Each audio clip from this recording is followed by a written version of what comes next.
Welcome back, folks. Again, we're dealing with commodities, so it's very important you read the disclaimers here and understand and remember that I'm not a CTA, I'm not a commodity trade advisor. Everything we discuss here is only referring to a paper trade capacity only.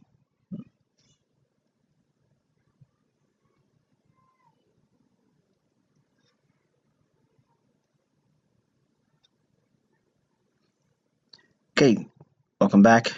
ICT Mentorship, June 2017. Commodity trading, lesson number 2. We're going to be talking about relative strength analysis, and we can see professional accumulation and distribution.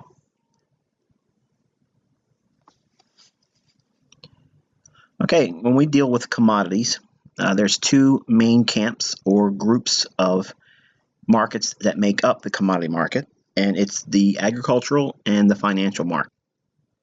The first in the agriculturals are the grains, and I'm gonna tell you the ones that I like to follow, and there's other grains obviously like oats and such, but I'm not going to concern myself with that.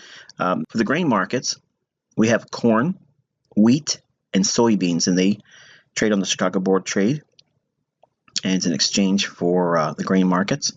And there's other grains that can be traded like canola and oats and something like that, but they're very thin markets.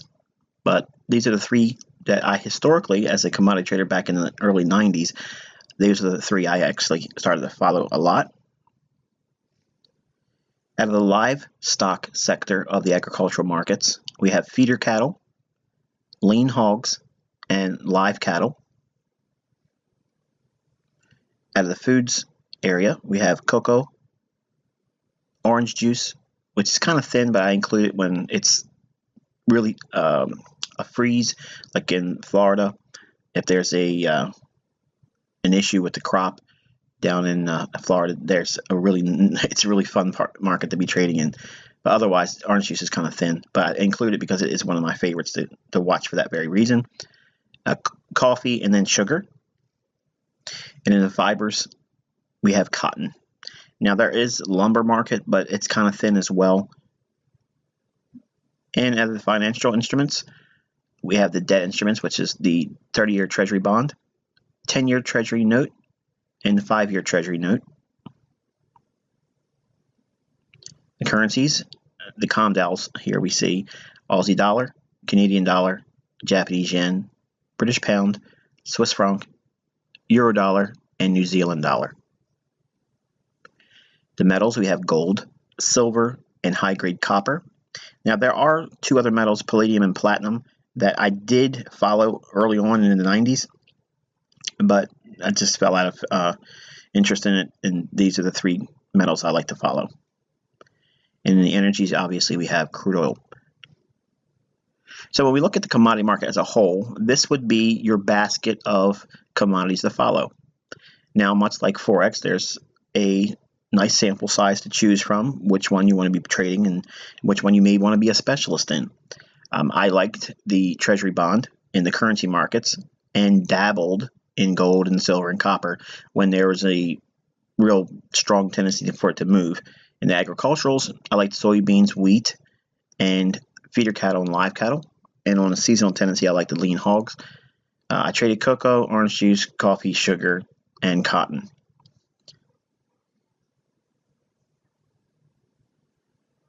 So when we look at the commodity market and we look for relative strength analysis is basically factoring your analysis around the most important market to be following right now when you're bullish and the most important market to be following when you're bearish.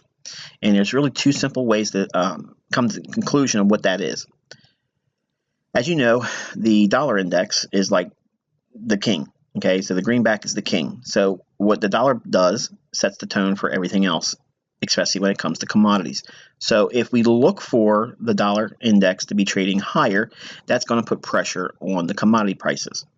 If the dollar index is going to be trading lower, that's going to allow and incite higher commodity prices. So when we look at this, I want you to think in terms of that scenario. So when we look at institutionally sponsored rallies, what we're actually looking at is a market that has failed to go lower. at a time when the dollar index would be expected to go lower. So in other words, if the dollar is making some important high or maybe even a topping formation, that may be a precursor to a bullish commodity market. And the commodities that you would be looking to be long in are a commodity that fails to make a lower low, which is basically an SMT divergence. So what we see here is in the graphic diagram on the right hand side is underlying price strength. Now this is what you want to classically see when you be buying commodities. What you're seeing is when the market tends to trade higher energetically as a leader market, it establishes the underlying direction that's opposite to the dollar index. Now these markets are extremely profitable, and our aim is to focus on these particular commodities to trade because they're going to be the strongest upside movers. Short-term highs are going to be seen broken, and declines are going to be shallow in nature. Every time price makes an upswing or it makes a up-closing candle, they're typically much larger than those that close lower or any short-term swings that move lower in price. The key is you want to be focusing on the commodities that fail to make a lower low. They're basically diverging with the dollar index. So if we see that, we know that there's a professional accumulation, or in this case, institutional sponsorship for buying. If the institutions step in, and because they're going to be buying a whole lot more because their institutional volume is much larger than a speculator would be like you and I, that will facilitate the market rallying higher and showing unwillingness to go lower because there's a large degree of buying coming in. Well, there's the supply and demand factors that are coming into force with the commodity. They're not going to permit price to go lower. So it will fail to make a lower low when the dollar index makes that higher high. You have to understand what the dollar index should be doing as a whole, though, because it may not be so clear just by looking at higher highs and lower lows in commodities. When one diverges, it doesn't necessarily mean that there's a trade. You have to have the analysis on your dollar index because that's going to set the tone for a prolonged move. If the dollar is going to weaken, that's going to provide at least an intermediate term basis for the commodity market as a whole to rally. But not every commodity is going to rally. This is what ferrets out these strong moves, and which is why we say it's relative strength analysis. Relatively speaking, a commodity that fails to make a lower low like this, it's stronger because it has failed to make a lower low. So when the dollar drops or shows weakness, this particular commodity, whichever one it would be that creates this condition or scenario, that's the one we would be looking for bullish ideas to unfold in. Now, as we just discussed in the beginning of this teaching, I've broken down the agricultural sector and the financial sector of the commodity markets. So we have a basket of commodities that we can follow in two divisions. One, the agricultural markets, things that are grown or living, okay? And then we have the synthetics, the things that are man-made or created or manufactured or drawn from the earth that don't breathe, okay, like oil and energies. So by having those two divisions in the commodity markets, we have a nice basket of choice to make. If there's a bias to the market as a whole for the commodity market to go higher, that means that the dollar index should be going lower or expected to go lower. Not every commodity is going to go higher. The ones that fail to make that lower low, that's the one we are really focusing on. Okay, so that's really the heart of this teaching. But as we saw, there's different groups of commodities like the livestock, and then there's the grains, there's currencies. When we see those little groups of types of markets, like again, all the meats like feeder cattle, live cattle, and lean hogs, those three make up the livestock group. One of those meats may fail to make a lower low when the dollar is starting to go lower. And when it does that, it's showing leadership. For instance, it could be the live cattle market. And feeder cattle may not have that higher low form. It may make a lower low, like it's being described here graphically on this chart. And maybe lean hogs makes a lower low as well. But live cattle makes that higher low we just showed in the previous slide. Institutional sponsorship behind that particular commodity would send live cattle much higher and a lot more magnitude and speed, because you can see that they're buying that one up. The other meats or other commodities and other groups that may not show those evidences of a higher low when the dollar's weakening, that would be seen as this, and you would be seeing a sympathetic rally. Okay, and what we're seeing is typically a commodity that makes a lower low but starts to trade higher sympathetically, so we have sympathetic price strength. Now, this is going to be a market that tends to trade higher in sympathy to the leader market that establishes the underlying direction. While these markets are potentially profitable, again, our aim is to focus on the leadership markets for the strongest rallies. Now, short-term highs are seen broken and declines are shallow in nature, and the upswings and up closing candles, much like we saw with the institutionally sponsored rally, they're typically going to be larger than those that close lower or move lower. So if you're trading a commodity that has the characteristics that's being described here, you're not actually buying the relative strength leader on the buy side.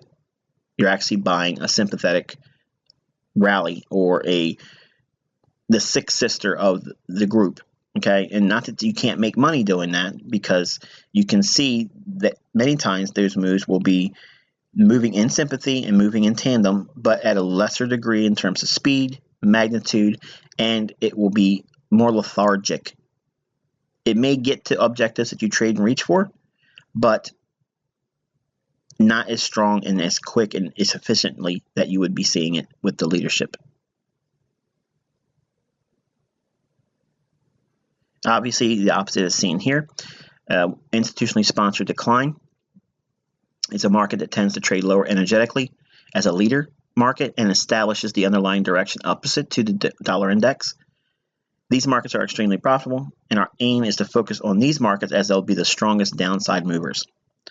Short-term lows are going to be seen broken, and rallies are going to be shallow in nature. Downswings in price and or the down closing candles are typically much larger than those that show with a closing higher or upswing in price. The key on this, again, much like we saw with the institutional sponsored rally, is the focal point of the failure swing to make a higher high. When that dollar index is bullish and it's about the rally, that's going to put underlying pressure on commodities as a whole. Not all the commodities are going to drop.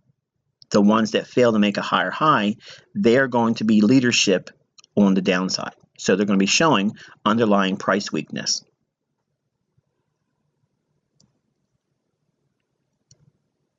Okay, much like we saw with the sympathetic rally, we have a sympathetic decline. This is a market that tends to trade lower in sympathy to the leader market that establishes the underlying downside direction.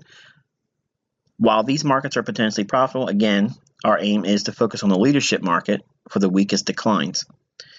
Just like we saw with the sympathetic rally, we can see short-term lows are being broken and rallies are shallow in nature. The downside swings and down close candles are typically much larger than those that close higher or the moves higher. Just everything reversed when we saw for the slide for the sympathetic rally. Basically what we're seeing is price weakness in a sympathetic nature to the leadership. Again, I'll use this analogy.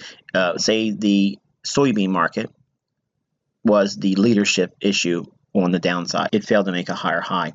While the grain complex should be moving lower as a whole, say wheat makes a higher high and corn makes a higher high, but soybean makes that lower high. Well, soybeans is going to be the outperformer on the downside. Doesn't mean that wheat and corn won't decline, but it will be doing so in a sympathetic fashion like we're describing here. Again, when we're focusing on the weakest of the commodities to sell short, and the way you determine that is by looking at their highs.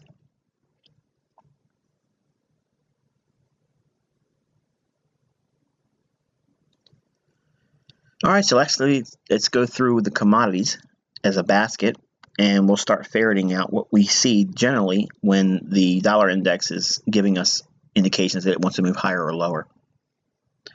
First area of business is the middle of 2016's summer. We saw the dollar rallying up into January 2017, making a high.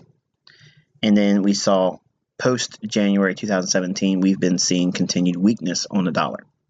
So from the middle of the summer of 2016 to the beginning of this year in 2017, we would expect to see commodities going lower while the dollar has been moving higher. And then obviously commodities from January to the present time of this recording, June 2017, we should be expecting commodities to rally or look for leadership issues to fail to make lower lows, and then look for opportunities to be a buyer as a paper trader in those particular commodities. And that way you'll learn how these commodity markets work. First one we're looking at here is corn. We're going to go through the agriculturals first. And corn is our first grain. And you can see that from the middle of 2016, we saw the decline in corn as we would expect with a higher dollar. And down below the August and September lows, you can see corn kept making a lower low, which was underlying weakness, while the dollar index was making higher highs. The corn market showed a willingness to go higher off of a higher low. So we had a failure swing going into the latter portions of December 2016. But we had extreme weakness shown in the move down. But December into January, we saw that higher low form, and the market went relatively sideways. Small little modest move from 360 up to 390, which is only a 30-cent move. In this case, it would be about $1,500 per contract. So that's actually a very weak market. The grain market for this specific commodity, corn, was weak. We didn't see any kind of leadership buying in here at all. The wheat market, much like corn, we saw this slide down from the summer months, making lower lows, and then making a lower low even in December going into January. So we had continued weakness on wheat. This grain stayed in a consolidation as well, failed to make any kind of real significant rally higher, and its underlying weakness was seen in price action. Soybeans, we saw the summer decline going into August, but then August and September and October, we started seeing the soybean market fail to make lower lows, while we saw the dollar making higher highs. So there was already indications that the soybean market was under accumulation because it was failing to go lower. In the second week of November going into January 2017, we saw soybean market trade down with a higher low, and I actually talked about this during the mentorship. If you go back in the January kind of our time together, you'll actually see me talk about that and mention those equal highs that were around that 1080 level in this chart. And price rallied up, and we saw relative strength in the bean complex.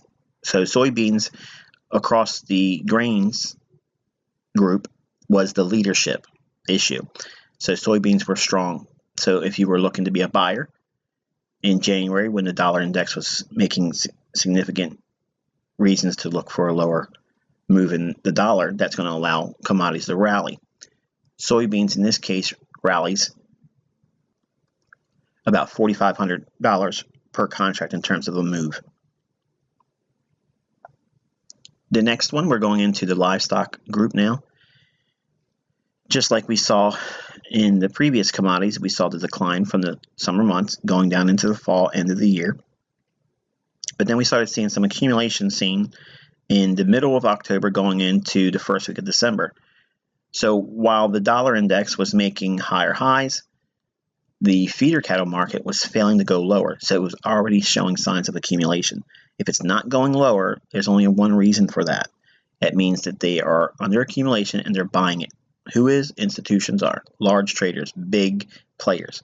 So they're buying up feeder cattle.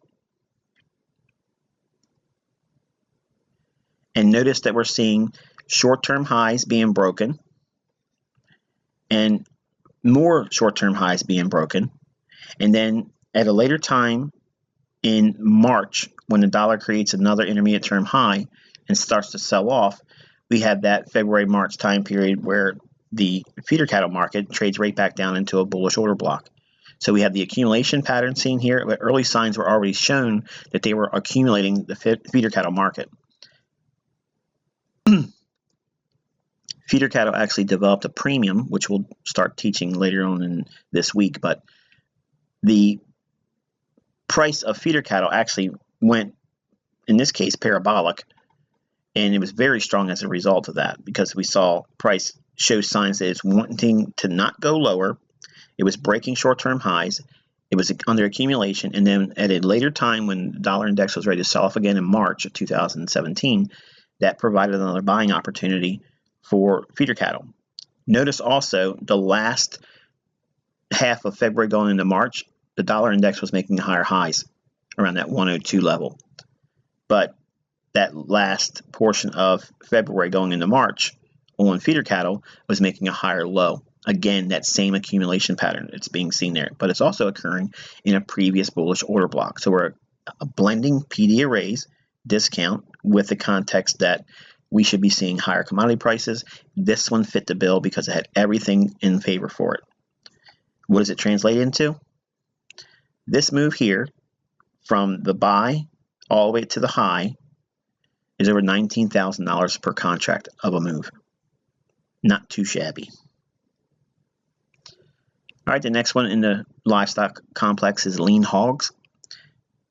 We saw the decline from the summer months going down into September and October. And then October, November, and December, we started seeing accumulation patterns again. Market was failing to go lower while the dollar index was making higher highs. We've seen clear accumulation patterns in the lean hogs market.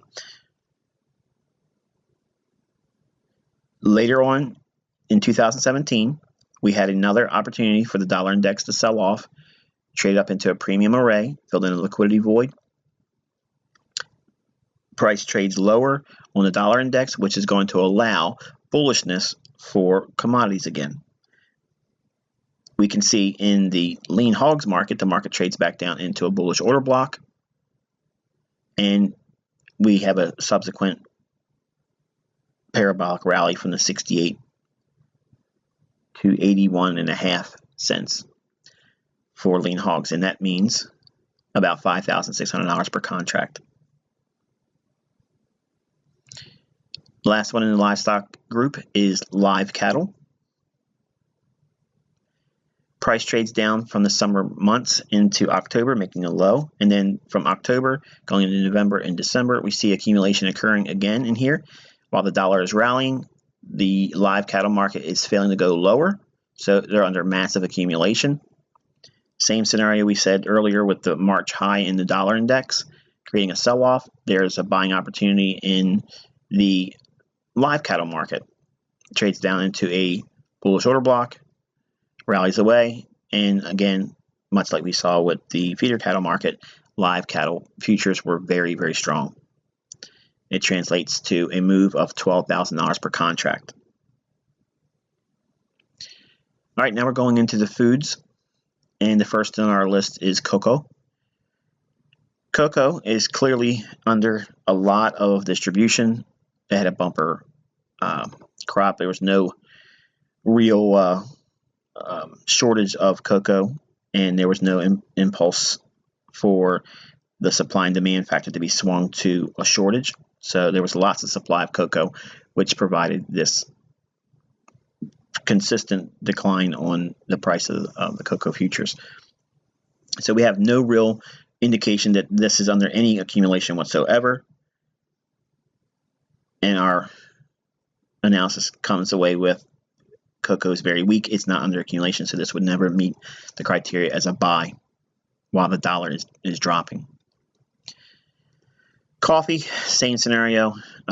We saw weakness, market making lower lows in December going into January as well. We had a nice little pop up, which is a nice little retracement, but it overall kept in sync with the weakness that was seen.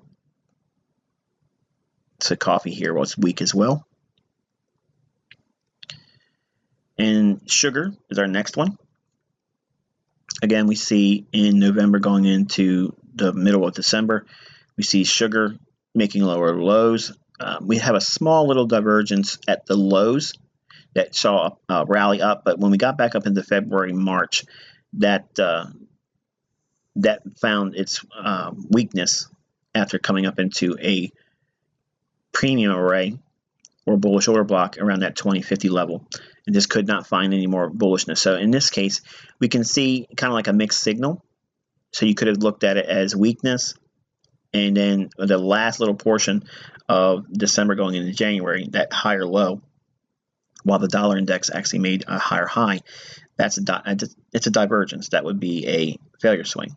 So that's why you see that move higher up in sugar, but then it ultimately falls over and can't find any more continuation. So I want to provide you opportunities where, in realistic terms, you're going to be able to see these things, but then you're also going to see things that start off like a good move and then fail. And that's what real environments are going to be like for you.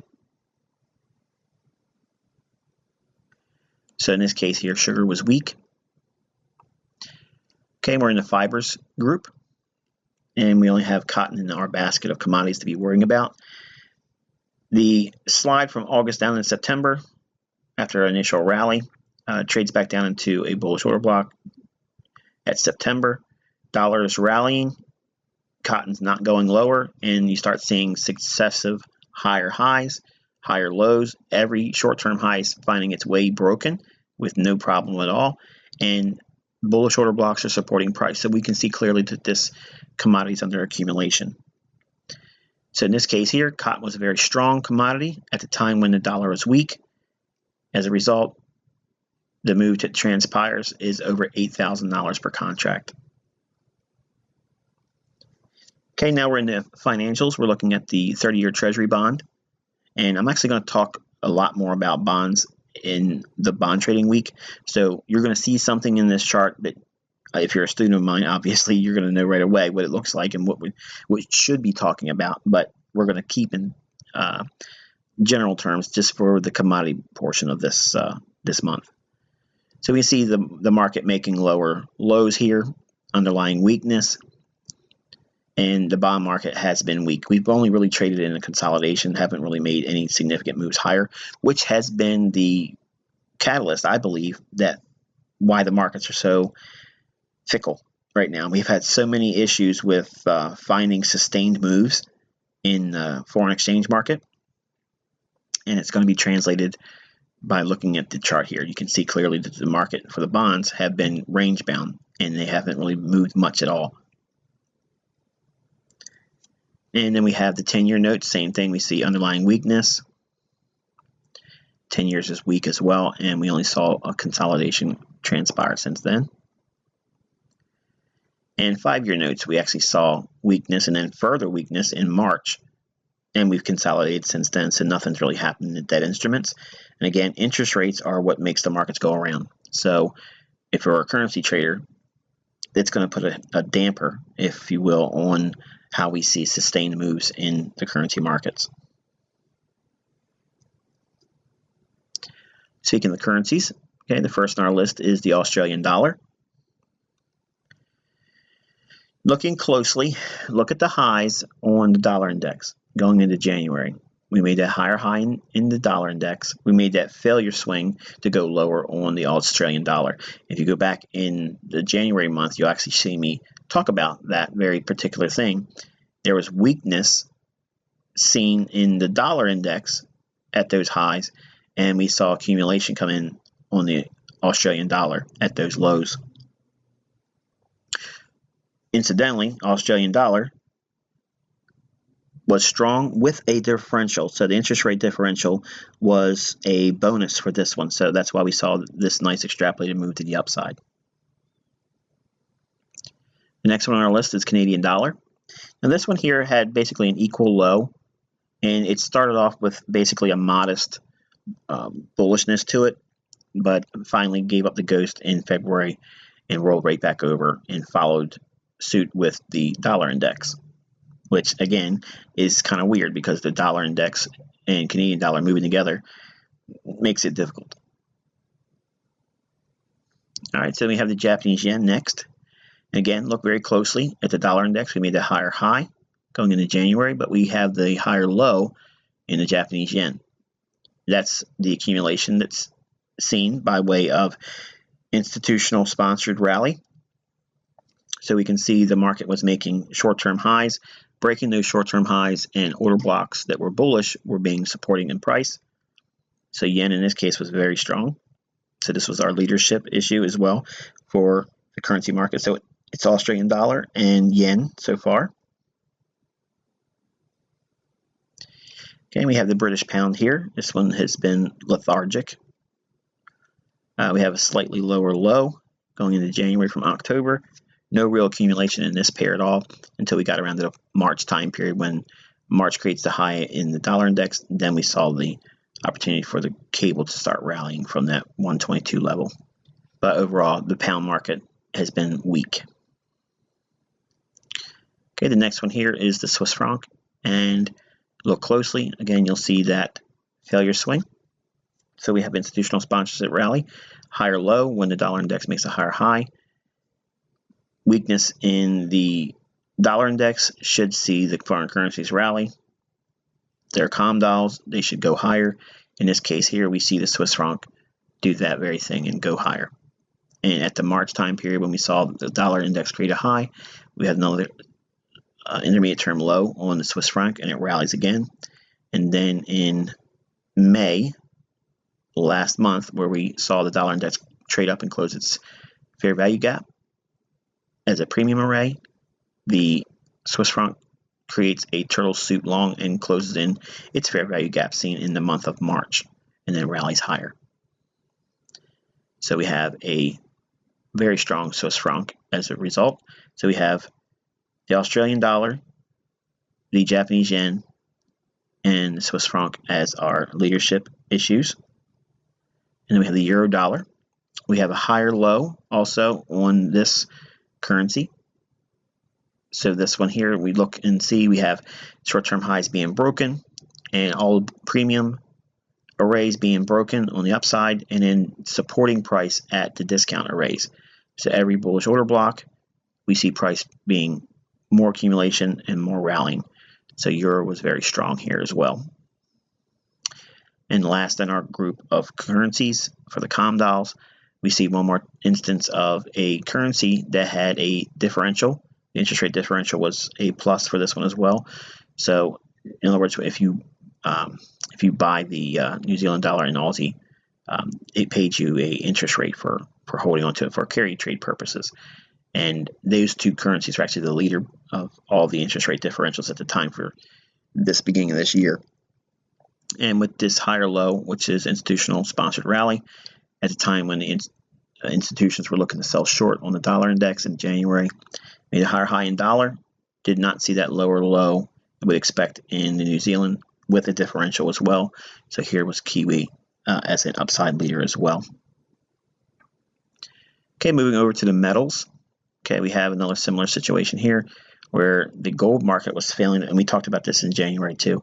Gold was failing to make a lower low, so we have institutional sponsored rally when the dollar index was making higher highs. And as a subsequent to that occurrence, we see all the bullish order blocks providing support to price and premium arrays being broken as price moves higher. Gold, in this instance, was a strong commodity to be a buyer. Silver started the same way gold did. Higher low, institutional sponsorship rally, and price was reaching through premium arrays. Bullish order blocks were supporting price until we got up around that 1850 level, and it fell out of bed. It came all the way back down, but traded to a bullish order block at that 16 level, which I talked about at the time of the decline. If we got down to that level, it'd be an interesting buying opportunity. And we've since then rallied 168 points, so almost $7,000 plus per contract if you were looking to trade that 16 level. But it was modestly strong here. And as a side note, I actually was very, very bullish on silver much more than gold. But for whatever reason, it failed at the 1850 level, and the storyline changed from that point on. Okay, the last metal we're going to look at is high-grade copper.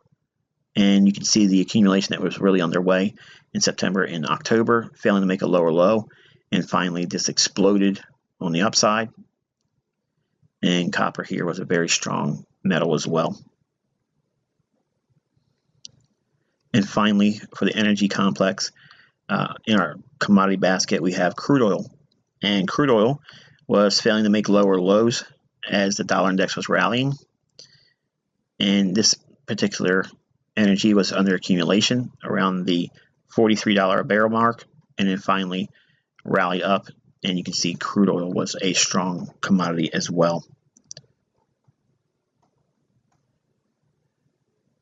So what we've done is we've gone through all the commodities, and we used relative strength analysis to ferret out the leadership issues when the market should be seeing commodities trade higher. Notice that all of them did not trade higher, but we were able to go in looking at price action, no indicators, no bells and whistles, just simply understanding what the pattern looks like when large institutions step in and buy. What does that pattern look like? It's that failure swing.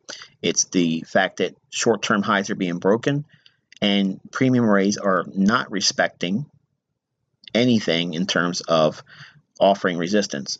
It's being broken through, and then all of the discount arrays are supporting price. Everything that we've shown here is reversed when the dollar index is bullish, and we would be looking for bearish ideas in commodities. And we'd go through the commodity markets and look everything that we did here just in opposite terms. But for agriculturals, what we've done is we ferreted out the leadership from the grains. It was the soybean market. Out of the livestock, all three of them did well, but feeder cattle was by far the absolute leader. Feeder cattle actually developed a premium, which we'll teach later on in this week about, and we'll actually use it as an example as well. But the feeder cattle market was the upside leader. On the foods, notice there was an absence of really anything that lent well for a buying opportunity. Out of all the foods, they were all relatively weak. The fibers, where we have lumber is in that group, but we don't look at lumber because it's kind of too thin in my opinion. Cotton was an outperformer on the upside as well because it was underneath professional accumulation. So we ferreted out 1, 2, 3, 4, 5 markets out of all the agricultural markets.